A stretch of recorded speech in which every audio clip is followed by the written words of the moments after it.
Again, welcome back to my YouTube channel English with Gyanchand Sharma. And in this session, we are going to discuss the most important topic that is called cloze test. तो आज के इस topic में हम एक महत्वपूर्ण topic को discuss करने जा रहे हैं, क्लॉज टेस्ट. एक्चुअल में अगर आप एसएससी की कोई भी एग्जाम, चाहे आप CHSL, स्टेनो, CPO, CGL इनकी तैयारी कर रहे हैं, तो आपको तीनों पार्ट्स पर फोकस करना होगा. ग्रामर, ठीक है, वोकेबलरी और कंपोजिशन. और ये अक्सर देखने को मिलता है कि ज़्यादातर जो स्टूडेंट्स हैं वो इंटरेस्टेड होते हैं only in learning grammar and vocabulary, but they completely और totally neglect composition part. Composition part से मतलब है parajumbles, PQRS, clause test, sentence arrangement. और अगर आज प्रेजेंट टाइम की बात करें, अगर हम इन पे ध्यान नहीं देंगे, क्लॉज टेस्ट, पैसेज और fill in the blank, sentence arrangement पे, तो हम अपना सिलेक्शन नहीं ले पाएंगे और हम किसी भी एग्जाम को इजीली क्रैक डाउन नहीं कर पाएंगे. तो इनका एक वाइटल रोल होता है, और विशेषकर जो CGL मेन की SSC CGL की तैयारी कर रहे हैं. क्लॉज टेस्ट में होता क्या है कि ये रीडिंग सेंस पर डिपेंड होता है आपका, कि हम इंग्लिश को रीड नहीं करते हैं, तो इंग्लिश के हमें वर्ड्स हैबिट में नहीं होते हैं. कि हमें हिंदी में तो पता होता है, लेकिन हमें इंग्लिश में पता नहीं होता है कि हमें किस अप्रोप्रिएट वर्ड का यूज करना है. जैसे यही एक क्लॉज टेस्ट दिया हुआ है आपके सामने.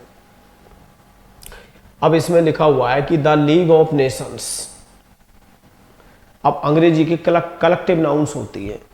अगर मैं आपसे कह दूं ऑफ डांसर्स, अब हिंदी में तो क्या है कि जैसे महिलाओं का एक समूह, ठीक है, जानवरों का एक समूह या जो भी है, लेकिन इंग्लिश में ऐसा नहीं होता है. अगर डांसर्स का समूह है या आर्टिस्ट का समूह है तो ट्रुप शब्द का यूज होगा. A troupe of dancers, a troupe of artists, यानी कलेक्टिव नाउन्स होती है. अ लीग ऑफ नेशंस, राष्ट्रों का जो संघ होता है उसके लिए हम कौन से कलेक्टिव नाउन का यूज करते हैं? लीग का. तो कहता है कि the league of Nations was, कि राष्ट्र संघ का, ठीक है, संरचना की गई. तो मेड मीन्स बनाना होता है, ओपन मीन्स खोलना होता है, क्रिएटेड मीन्स उत्पन्न होता है. तो जब हम बहुत सारे राष्ट्रों को मिलाकर के एक संघ बनाते हैं कोई भी चीज, तो उसके लिए फॉर्म्ड आता है, अप्रोप्रिएट वर्ड होता है फॉर्म्ड. कि राष्ट्र संघ की संरचना की गई, राष्ट्र संघ का निर्माण किया गया 1919 में.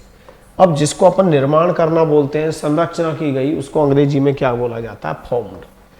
कि राष्ट्र संघ की संरचना की गई, राष्ट्र संघ का निर्माण किया गया 1919 में.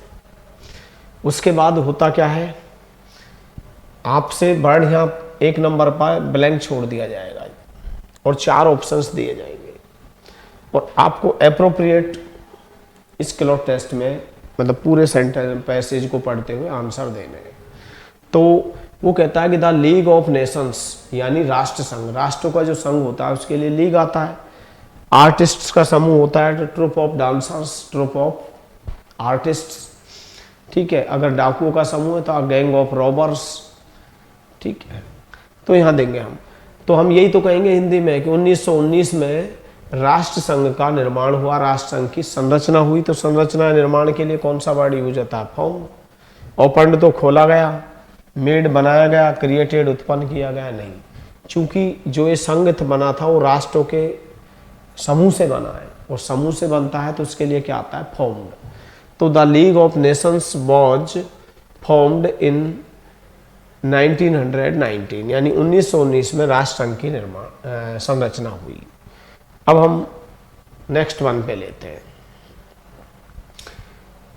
इट बिकेम इनइफेक्टिव, यह प्रभावहीन हो गया. कौन प्रभावहीन हो गया? राष्ट्र संघ. तो राष्ट्र संघ क्या है? इनइफेक्टिव हो गया, ठीक है. इनइफेक्टिव का मतलब प्रभावहीन, काम करना बंद कर दिया एक तरह से. और इसका स्थान कौन ले लेता है? UNO, संयुक्त राष्ट्र संघ. And the UNO began to, और UNO ने 24 अक्टूबर 1945 से बिगेन टू स्टार्ट शुरू हो गया, began to operate, began to commence, ये कमेंस है मिसप्रिंट, COMMENC।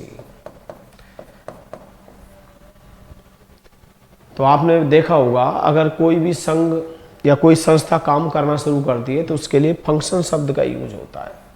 किसका? फंक्शन का। कि the league of Nations was found in 1919, यानी राष्ट्र संघ का निर्माण या राष्ट्र संघ की संरचना 1919 में की गई। जो ये राष्ट्र संघ है ये अप्रवाहहीन हो गया, प्रवाहहीन हो गया, it became ineffective and the UNO began, और UNO ने काम करना शुरू कर दिया, फंक्शन। ठीक है, कब से? 24 अक्टूबर 1945 से। द सेकेंड वर्ल्ड वार, द्वितीय विश्व युद्ध 1939 में छिड़ गया, शुरू हो गया, प्रारंभ हो गया। तो किसी भी अनटूवर्ड इंसिडेंट की शुरुआत होती है तो उसके लिए हम ब्रेकआउट का यूज करते हैं। जैसे आग लग जाना, फायर ब्रोक आउट, हिंसा छिड़ जाना, हिंसा भड़क जाना, वायलेंस ब्रोक आउट। ठीक है, quarrel broke out, disease broke out, war broke out, यानी कोई भी अनटूवर्ड इंसिडेंट, अनटूवर्ड का मतलब कोई भी अनहोनी हो जाए, आग लगना, युद्ध होना, बीमारी फैलना, ये सब क्या है? अप्रिय घटना में आती है, अनटूवर्ड इंसिडेंट में। तो अगर इनकी शुरुआत होती है, कमेंसमेंट होती है, तो उसके लिए बेस्ट वर्ड क्या होती है? ब्रेकआउट। अब जिसको फ्रेजल वर्ब आती है कि द सेकेंड वर्ल्ड वार, द्वितीय विश्व युद्ध 1939 में, द सेकेंड वर्ल्ड वार, अब ब्रोकन, ब्रोक आउट। अब इसमें वही सही कर पाएगा जिसको अंग्रेजी में पता है कि युद्ध प्रारंभ हो जाने के लिए, युद्ध छिड़ जाने के लिए, आग लग जाने के लिए, झगड़ा हो जाने के लिए, हिंसा भड़क जाने के लिए, सब के लिए कौन सी फ्रेजल वर्ब का यूज होता है? ब्रोक आउट का। तो वो कहता है कि the second world war broke out, द्वितीय विश्व युद्ध शुरू हो गया। अब हिंदी में तो शुरू हो गया लिखा आएगा, लेकिन अंग्रेजी में क्या लिखा आएगा? Broke out. तब आप इसका फायदा उठा पाएंगे। तो देखिए, अगर आपको क्लॉट टेस्ट सही करना है तो अपनी रीडिंग जो एबिलिटी है उसको आप कंटिन्यू रखें, यानी डेली का कम से कम 10-20 लाइन इंग्लिश की पढ़नी चाहिए। उसमें जितने भी न्यू वर्ड्स हैं उनका यूज करना सीखना चाहिए, तब जाके हम क्लॉट टेस्ट कर सकते हैं। जैसे इससे भी हमें सीखने को बहुत कुछ मिला है कि अगर कोई चीज़ की संरचना या निर्माण होती है तो फॉर्म्ड शब्द का यूज होता है। ठीक है, और अगर कोई संस्था एजेंसी काम करना शुरू करती है, चाहे वो WTO हो, वर्ल्ड ट्रेड ऑर्गेनाइजेशन, चाहे UNO हो, तो इन सब के लिए कौन सा वर्ड का यूज होता है? फंक्शन शब्द का। तो हमने कहा कि the league of Nations was formed, यानी राष्ट्र संघ की संरचना हुई कब? 1919 में। तो फॉर्म्ड शब्द का यूज किया। इट बिकेम इनइफेक्टिव, ये प्रभावहीन हो गया। कौन? राष्ट्र संघ। तो इसकी बजाय फिर कौन सा आया? द UNO, ठीक है, संयुक्त राष्ट्र संघ। बिगेन टू फंक्शन, तो UNO ने शुरू कर दिया काम करना। कब से? 24 अक्टूबर 1945 से। द सेकेंड वर्ल्ड वार और द्वितीय विश्व युद्ध 1939 में प्रारंभ हो गया। अब जब ये प्रारंभ हो गया तो इट कॉज्ड, ये कारण बना, great to human lives and property. अब आपको पता है कि जब भी युद्ध होता है तो उसमें जन धन की हानि होती है। तो द्वितीय विश्व युद्ध किसका कारण बना? इट कॉज्ड ग्रेट, वेस्टेज नहीं आएगा, कैलेमिटी नहीं आएगा, क्या आएगा? लॉस। ये किसका कारण बना? बड़े जोखिम का, बड़े नुकसान का, हानि का कारण बना। किसकी? Human life and property. ये जन धन की हानि का और ह्यूमन लाइफ का जो पतन हुआ था उसका बहुत बड़ा कारण बना। कहने का मतलब है कि इस द्वितीय विश्व युद्ध में बहुत सारे ह्यूमन लाइव्स, ठीक है, को कीमत चुकानी पड़ी और साथ में बहुत बड़ी संपत्ति का नुकसान भी हुआ। तो इट कॉज्ड, इट शब्द किसके लिए आया? सेकेंड वर्ल्ड वार के लिए। कॉज्ड मीन्स कारण बना, ग्रेट मीन्स बहुत ज्यादा, किसका? हानि का। किसकी हानि का? इसमें बहुत सारे ह्यूमन लाइव्स का लॉस हुआ, इसमें बहुत सारी प्रॉपर्टी का लॉस हुआ। ठीक है, और जो प्रॉपर्टी का और ह्यूमन लाइव्स का जो नुकसान होता है उसके लिए अपन कौन सा वर्ड यूज करते हैं? लॉस। नहीं कि वेस्टेज आएगा। कैलेमिटी तो त्रासदी, आपदा होता है। डिस्टर्बेंस का मतलब क्या होता है? शोर शराबा। तो करेक्ट वर्ड क्या होगा? लॉस। अब वो बोलता है एज, अब ये फ्रेज होता है, मेरे तो तुरंत समझ आ गया कि as a result of, as a result of के परिणाम स्वरूप, एज आ रिजल्ट ऑफ के परिणाम स्वरूप। तो क्या होता है किसी भी इंसिडेंट पर, ठीक है, कोई भी बीमारी पर, किसी भी महापुरुष के बारे में एक पैसेज लिख दिया जाता है, बीच के कुछ वर्ड्स छोड़ दिए जाते हैं, आपसे अप्रोप्रिएट वर्ड फिल करने होते हैं, यही क्या कहलाता है? Cloze test. अब वो बोलता है देखो ये तो जितनी प्रैक्टिस करेंगे हम उतना ही हमारे लिए अच्छा है, यानी जितना हम रीडिंग एबिलिटी को इवॉल्व करेंगे उतना ही हमारा क्लोज टेस्ट अच्छे होंगे। तो आपकी ये कोशिश होनी चाहिए कि आप एक्सट्रैक्ट करना सीखे, जितने भी न्यू वर्ड्स आते हैं उनको कॉइनेज करिए, इकट्ठा करिए। अब यहाँ ध्यान दीजिए आप, एज आ रिजल्ट ऑफ के परिणाम स्वरूप, तो ये फिक्स होता है as a result of, as a result of के परिणाम स्वरूप। किसके परिणाम स्वरूप? Use of atom bomb, atom bomb के अणु, एटम जो बॉम्ब है इसके प्रयोग के परिणाम स्वरूप, यानी इस सेकेंड वर्ल्ड वॉर में किसका यूज हुआ? एटम बॉम्ब का। इसके परिणाम स्वरूप मैनी पीपुल वर, तो अनेक लोग क्या होंगे जब एटम बॉम्ब का यूज हुआ? तो अनेक लोग, डेस्ट्रॉय नष्ट नहीं होना आता है, ठीक है, डिसेबल्ड, तो इसके लिए क्या आएगा? अनेक लोग मारे गए, किल्ड हो गए, अनेक लोग मारे गए। एंड मैनी अदर्स बिकेम, और दूसरे अन्य क्या हो गए? पंगु हो गए, शरीर के किसी भी अंग से वंचित हो जाना। अब युद्ध होता है तो युद्ध में किसी का पैर चला जाता है, किसी की आंख चली जाती है, तो कहने का मतलब शरीर के किसी भी अंग से डिवॉइड होना, वंचित होना, डिप्राइव्ड होना, वो क्या कहलाता है? डिसेबल्ड। तो कहता है कि सेकेंड वर्ल्ड वॉर के में एटम बॉम्ब का यूज हुआ, इसके परिणाम स्वरूप मैनी पीपल वर किल्ड, अनेक लोग मारे गए, एंड मैनी अदर्स बिकेम, और दूसरे अन्य लोग क्या हो गए? पंगु हो गए, डिसेबल्ड हो गए। क्योंकि जब युद्ध होगा तो उसमें ये थोड़े कि हैंडीकैप्ड होंगे, अनफिट होंगे। कहने का मतलब है कि युद्ध में जोखिम होता है ह्यूमन लाइव्स का, उसमें क्या है? मौत भी हो जाती है, पूरी तरह से कंप्लीटली डेथ हो जाती है, शरीर के किसी अंग से वंचित हो जाते हैं। तो शरीर के किसी अंग से वंचित होना ही क्या होता है? डिसेबल्ड, पंगु हो जाना। तो अदर बिकेम्स डिसेबल्ड, अनेक दूसरे अन्य क्या हो गए? पंगु हो गए, यानी किन्हीं की आंख चली गई, किन्हीं का एक पैर चला गया।